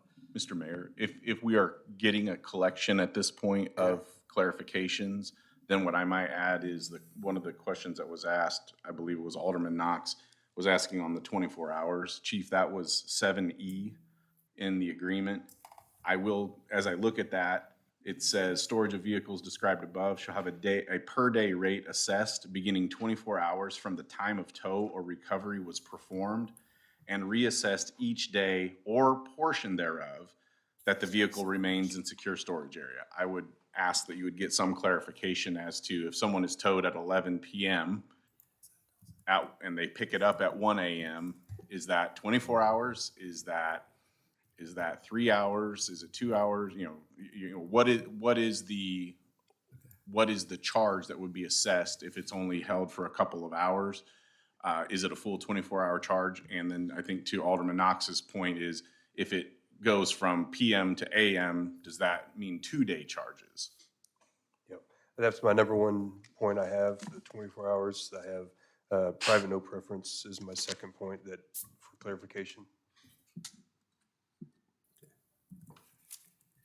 So we'll go back to the motion. I'm not going to tell everybody how to vote, 'cause I wouldn't do that. But if we want to be able to postpone it, we probably need to vote that motion down, right? Because he didn't make a motion to postpone, unless I guess he can. But his initial motion, was it not to make an amendment to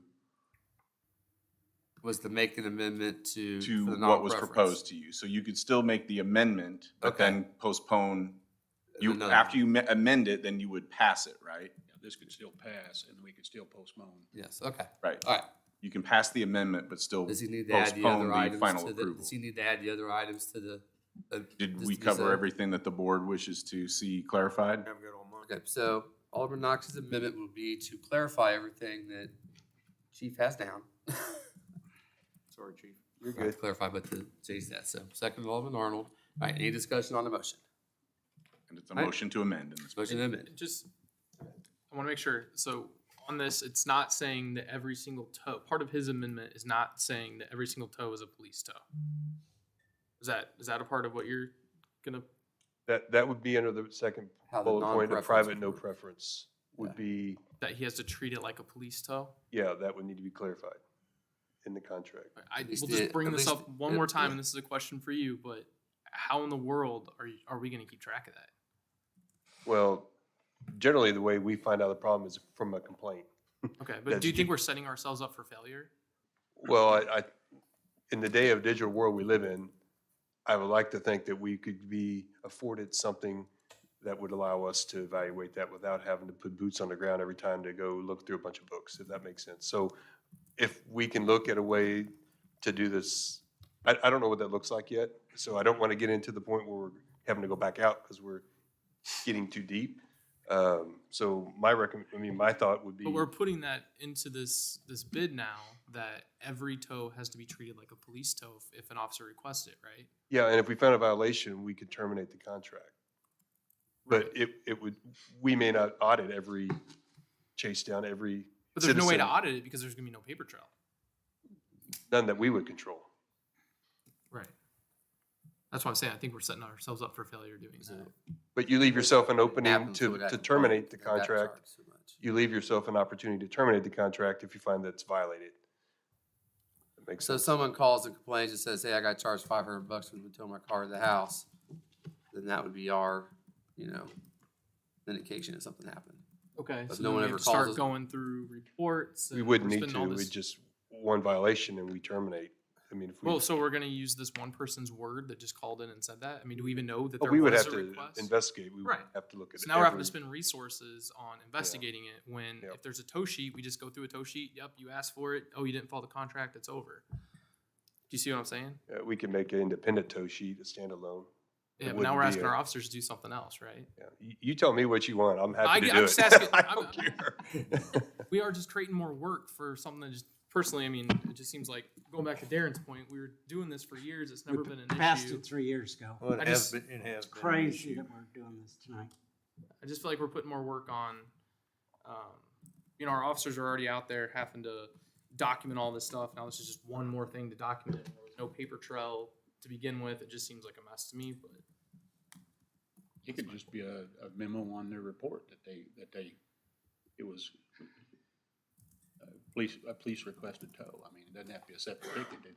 They note so much stuff in their report already that But what if there was no report? Now you have to take a report. there should be some type of a report on Yeah, any should be a person, any report if he's citizen on. contact. There's not a report every single citizen. They just write down their log. I mean, if they pull over because there's a car, say there's a car parked on the side of 40 highway with its flashers on because it's broke down. If they pull up The behind motor, that- it could be a motorist assist and we just help Yeah, them by that's not gonna phone be call and we don't even document it at times. I mean, So now he has to write a report. well,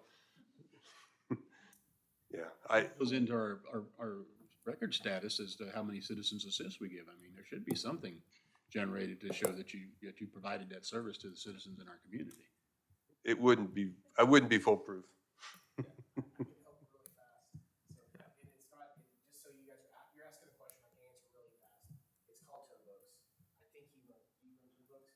It's a generated report. Every call that comes into the call center, it has to go in there, and literally 2 seconds, just like you said, digital world, we can send it right to you. Every single call gets. I think if I see what you're saying, I appreciate that. I think it has to be on our end, our record keepings. The tow sheets are our record keeping. I'm not going to vote on something that causes all kinds of extra paperwork for our police officers. It doesn't make sense. It's putting liability on us for no reason. If that's in this amendment, I'm going to vote no on it. I don't know if we really know if it's in the amendment, do we? Until we. What's that? We don't really know if it's in the amendment, do we, until they No, negotiate it, right? no, I think if we can just hit on these 2 points, I could bring something back that if it seems reasonable, if that's what the board wants, then we can assess it as long as it doesn't get too deep into. I don't think right the now we bid. know what it'll look like until they go out and. Because we're going to postpone the vote. Yeah, because we're going to postpone it after this, yes. So again, just so I'm clear. This is getting very muddy. Just so that I'm clear, if we pass this resolution tonight, there's no contract in place yet. We're able to clarify points. The resolution before you tonight is to approve the contract as it was presented. I think we'll with no changes. What he My was saying assumption was is from we'll bid postpone to it contract. once we do this amendments.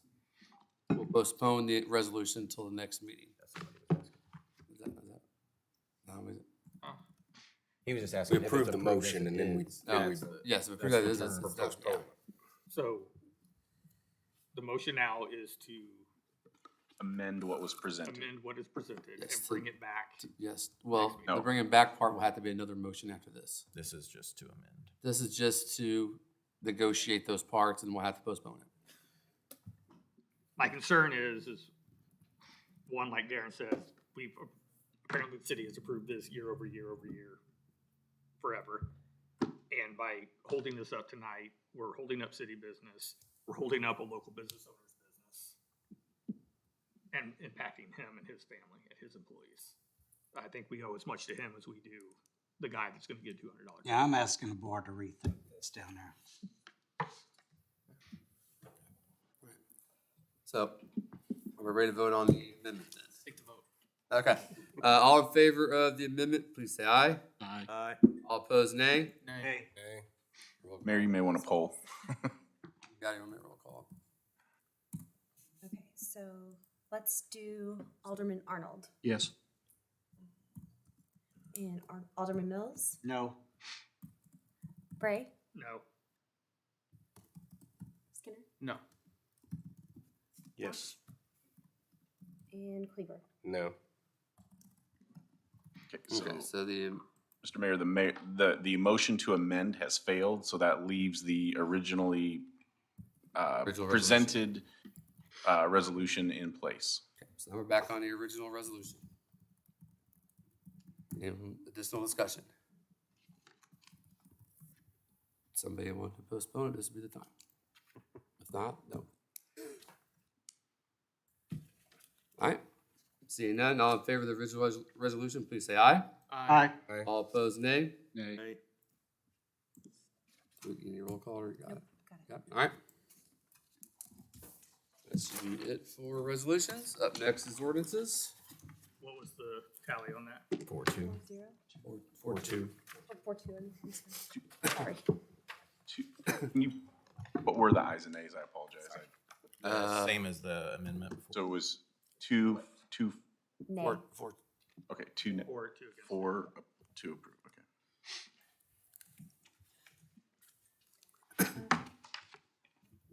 So this is the postponed second reading of Bill Number B24-03. This is an ordinance of the Board of Aldermen of the City of Green Valley, Missouri, amending sections 110.050 and 110.060 of the Municipal Code. Mr. Mayor, I move that we approve the second reading of Bill B 24-13 and bring it back approved as ordinance 2444. I have a motion by Alderman Knox to approve Bill B 24-03 for its second reading, making an ordinance 2444. Do I I have a second? Second. Alderman Mills. Any discussion? Mayor, members of the board, at our last meeting, there was a request to look at C, so 110.050C, and it had to do with holidays. What was originally proposed was when any such meeting day falls on an observed city holiday, the regular meeting shall be canceled unless by motion of the board it is deemed necessary to reschedule at a previous meeting. So the new proposal is when any such meeting day falls on an observed holiday, the Board of Aldermen will determine if the regular meeting shall be canceled or rescheduled at such time provided by the board prior to the date of the scheduled meeting. Didn't quite follow all that. From what I read, we removed a portion about canceling automatically. Yep, so before it said it would be canceled, and the board would, it shall be canceled unless the board decides it's going to be, essentially moved. But yeah, it was automatically canceled if it was a holiday. We just weren't gonna meet. Now it takes board action. So now it's just saying the Board of Aldermen will determine if the regular meeting shall be canceled or rescheduled at a prior meeting. That's the way I believe I read it. I just want to make sure. Is there any reason why we don't do this just on a yearly basis? Like we have a meeting that falls on Memorial Day. Why don't we just cancel that at the beginning of the year? I mean, why do we even schedule one for? Yep, so technically with this, we could just do that at the beginning of the first meeting of the year, because it is a board meeting prior to whatever that holiday would be. So that calendar could be looked at. That could be one of the first orders of business on every calendar year. And so it's saying that if the first meeting isn't on a holiday, that'll be our only meeting. Yeah, so the requirement is we have to meet once a month. Sure. And this is just saying when it does the way it is now, or being proposed this time, if it's on a holiday, the board decides whether to just cancel the meeting altogether or to move it. Okay. But whether we do it the meeting or 2 meetings prior, or if we do it at the first of the year, it's still board action to cancel that meeting, which is. And selfishly, I bring it up just because I travel a lot for work, and I make like 6 months out scheduling, and I'm always sending emails to Jamie like, "What is going on with this meeting? What are we moving it? What's going?" So for me, it'd just be super helpful if we, had a schedule that we stuck to for the year. Yep, and that can be done. And then keep in mind, if the need does arise to have another meeting, I mean, there are provisions to schedule another meeting to handle any business that may pop up. So Are you wanting a resolution to clarify that the world revolves around you? I would appreciate it. All right, any discussion? All right, this will be roll call. Alderman Bray? Yes. Alderman Arnold? Yes. Alderman Cleaver? Yes. Alderman Knox? Yes. Alderman Mills? Yes. Alderman Skinner? Yes. The next is a second reading of Bill Number B24-04. This is an ordinance of the City of Green Valley, amending Chapter 342 of the Green Valley Municipal Code, alcohol-related traffic offenses, to include regulations for operating motor vehicles without an ignition interlock device. Mr. Mayor, I move that we accept second reading of Bill B24-04 and approve it as ordinance number 2445. I have a motion, Alderman Mills, to approve Bill B24-04 for its second reading, making ordinance 2445. Do I have a second? Second. Bray. Any discussion? All right, seeing none, this will be roll call. Alderman Skinner? Yes. Alderman Mills? Yes. Alderman Knox? Yes. Alderman Cleaver? Yes. Alderman Arnold? Yes. Alderman Bray? Yes. This is the first reading of Bill Number B24-05. This is an ordinance by the Board of Aldermen of the City of Green Valley, Missouri, authorizing the city administrator to amend the 2024 budget to allocate funding from park reserve funds for the design and engineering of Southwest Eagles Parkway Trail. Mr. Mayor, I move that we accept the first reading of Bill Number B24-05 and bring it back for its second reading tonight. Okay, I have a motion, Alderman Skinner, to approve Bill B24-05 for its first reading, bring it back tonight for its second reading by title only. Is there a second? Second. Any discussion? Mayor, members of the board, this is the ordinance for the budget change that's tied to that initial resolution where we discuss the change. Okay. Any additional discussion? Seeing none, all in favor, please say aye. Aye. All opposed, nay. This is the second reading of Bill number B24-05. This is an ordinance by the Board of Aldermen of the City of Green Valley, Missouri, authorizing the city administrator to amend the 2024 budget to allocate funding from park reserve funds for the design and engineering of Southwest Eagles Parkway Trail. Mr. Mayor, I move that we accept the second reading of bill number B24-05 and approve it as ordinance number 2446. I have a motion by Alderman Skinner to approve Bill B24-05 for its second reading, making ordinance 2446. Do I have a second? Second. Any discussion? All right, this will be roll call. Alderman Knox, Yes. Alderman Mills, Yes. Alderman Skinner, Yes. Alderman Cleaver, Yes. Alderman Bray, Yes. Alderman Arnold. Yes. That's it for ordinances. Next up, city attorney's reports. Mr. Mayor, members of the board, as I've kind of, I think I've maybe even been mentioning this coming up to a couple meetings. It is about that time of year where we start to do our city official training. We have identified the date for which we'll have the one closest to Grain Valley. That will be held on Friday, April 26th in Independence at Midwest Public Risk. We do, highly recommend that all elected officials, staff members attend this.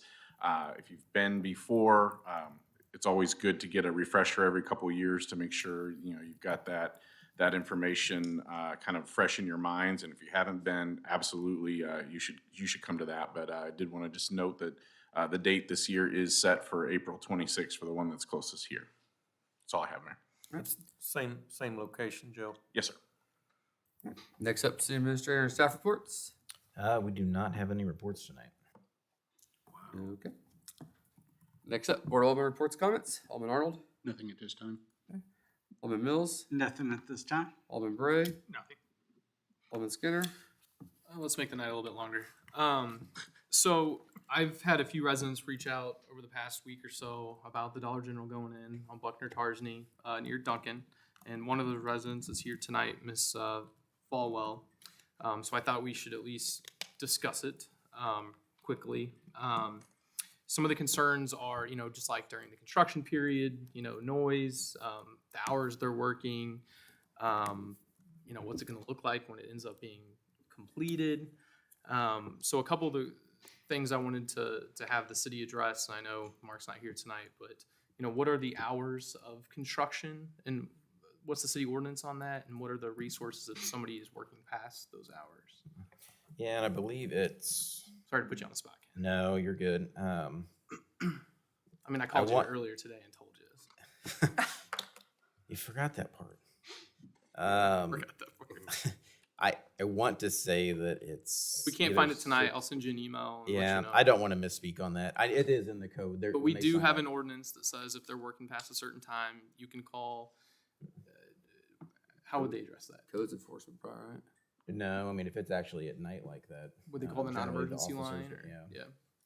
So I'll send you an email with that contact info. Are you the only one here that's over there? You're the only one that showed up?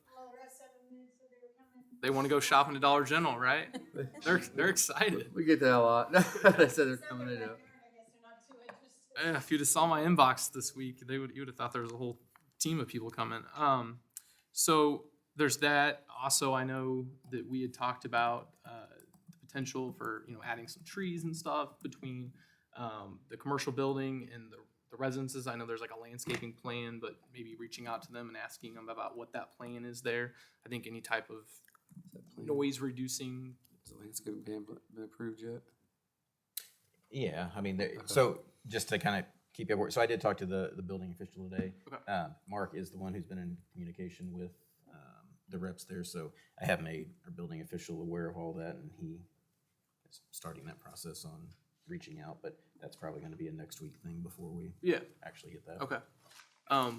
Do you have any issues with me sharing the building plans with any residents that are curious about entrances going in certain places? So there's no change on the entrance. The building itself is more brick and stuff. It's different than what. They're making it prettier. Mm-hmm. See, they're making it prettier.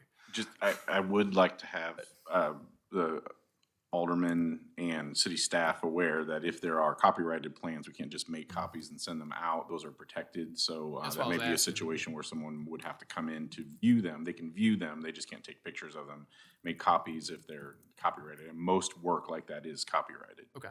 So worst case, you can just find a time and you and I come up here and look at them. So, did you have any other questions? It just feels really close to my backyard. Yeah. In my yard, the way they're working, there's 30 or 40 people there. I have no privacy at all in my yard. It's so noisy in the house, you know, and it's frightening to the 4 houses that are there Sure. to have all of this just come on Saturday and worse yesterday and more today. You know, we kind of really want to know what's going on. Sure. Well, I'll get with you and we'll schedule a time later this week that maybe we can come in and look at those plans, and then maybe you can ask some more directed questions because it literally is your backyard. So, yeah. Have their hours been had they been early or late so far? I think I want to say like 7 a.m. to 6 p.m. I think that's the hour. I think that's Probably actually is pretty close. Yeah. Probably right. Like I said, we weren't expecting this over the weekend. They just all barraged in, and we couldn't go out in our yards. I mean, you guys are going to think this is petty, but I have a dog that is scared to death to go outside now. And he's in the front of the house because he doesn't want to go to the back. You know, and if we kind of know what's going on, then we can kind of plan. Sure.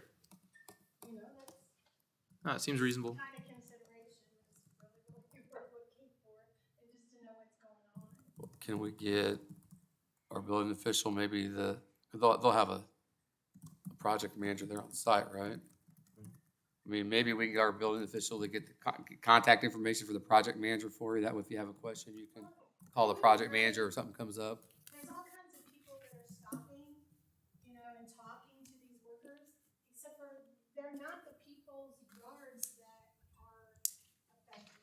So all of this talk is going on, and like Brian said, he was getting on calls because everybody's talking, nobody really knows. And I'm really affected by this. Sure. I mean, they tore the big berm down today, and there's 30 guys standing up there. It looked like an army, and all the big equipment, and yeah, I feel like that all of that stuff for Dollar General is gonna be right there. So talking to Ronnie tonight, I found out that that's not the case. So, you know, I can relax a little bit and know that it's closer. Because we were told that right there behind our fence was going to be opening the drive to the Dollar General, is what the other residents were told. And it's just too close to the fence. We don't want the public, you know, 3 feet from our fence. It just doesn't seem right. So that's why I was here and why I contacted Ryan to get more details, you know, to settle people down and to calm myself and my 3 neighbors down. Let's see if we can't schedule a date between myself, you, and anybody else who wants to come. And since I can't share the drawings with you, we can at least open them up and you can look at them. That would be great. That would be great. Okay, I'll get with you. Because is a lot better than all the new stuff. Sure. You know, and it just makes it worse. Okay. All right. I appreciate you. Thanks. That's it. All right. Alderman Knox, No, I've given everybody enough heartburn tonight. Thank you. Alderman Clear. Nothing tonight. All right, mayor's report. I'm gonna make Shannon give a report because he skipped out on it. So do we have an update on, because I had a ton of questions when I shared the info about the playground. Any update on possible more nailed down completion or ribbon cutting type stuff? Because I got a lot of questions about that, and I just kept saying, around the 1st of April, we hope. Yeah, and that's why we've kind of been tight-lipped about it, because there's been so many variables in play. The firm that we have on, it's been less than smooth. That's providing the play equipment. And initially, we thought it would be a lot longer getting the play equipment, and then all of a sudden, we were notified a week out that that's being shipped and on its way here. So at the last meeting, I tried to provide an update of kind of the steps that we have with this project. And a lot of it is weather dependent, and that's with the concrete and it's also with the poured in place. And it's also making sure the weather's there, but also that the installer is available when the weather is nice and the ground temperature is accurate. So I think in a perfect world, we'd be looking at April to have completion. But I think once we kind of know that we can get the poured in place installed, we'll have a better idea of completion. And at that point in time, I know staff within the Parks and Rec Department and Park Board have been talking about a ribbon cutting, grand opening, and kind of putting that together and making sure that that information for that is sent out well in advance so people can mark that on their, on their calendars.